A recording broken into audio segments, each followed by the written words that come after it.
Hey everyone, Rico Reviews here. It is that time of the week when I do my NBC Superstore recap.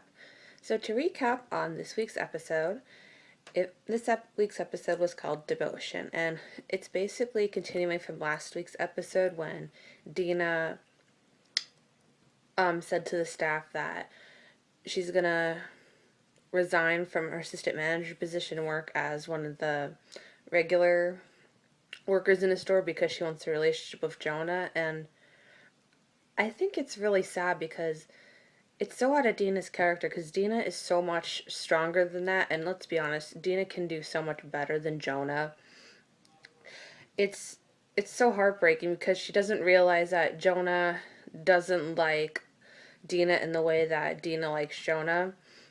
And you see Dina kind of adjusting to her new role as just a regular salesperson in the store. She works in the makeup department, which she's not the best at, but she said she'll learn as she goes.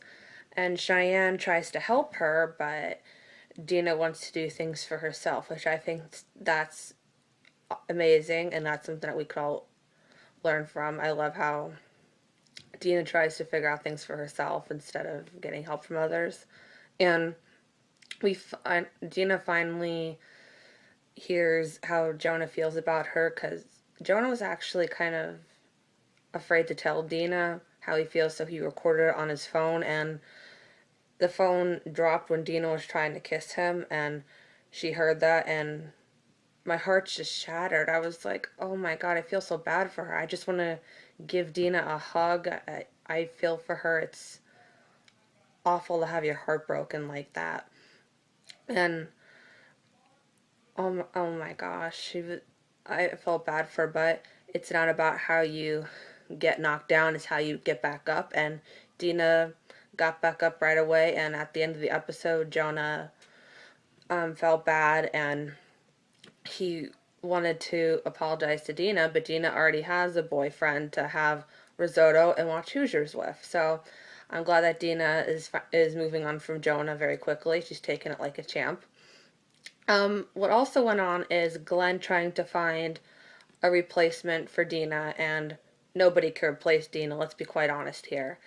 Glenn admits openly that he's not good in interviews, so he has Amy help him in the interviews, and they did not have great candidates at all. They had this one guy who was talking about headphones, I guess he stole from the back room, and says, oh, check the cameras, check the cameras. I'm like, you idiot, if you stole cameras, if you stole a headphone, it's going to show it on the tapes. Really.